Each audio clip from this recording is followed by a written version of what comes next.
আজ শনিবার 10 মে 2025 তারিখে উপদেষ্টা পরিষদের এক বিশেষ সভা অনুষ্ঠিত হয়।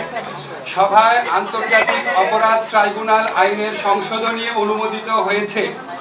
সংশোধনী অনুযায়ী আন্তর্জাতিক অপরাধ ট্রাইব্যুনাল কোনো রাজনৈতিক দল, তার অঙ্গ সংগঠন বা সমর্থক গোষ্ঠীকে শাস্তি দিতে পারবে।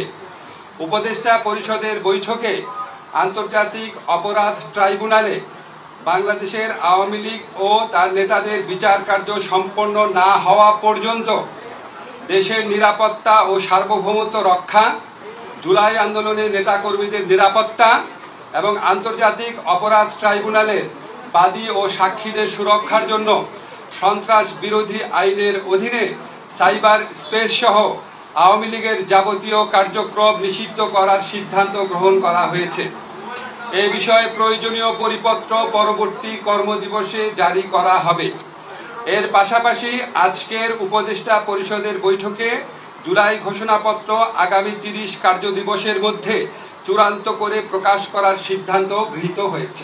ধন্যবাদ।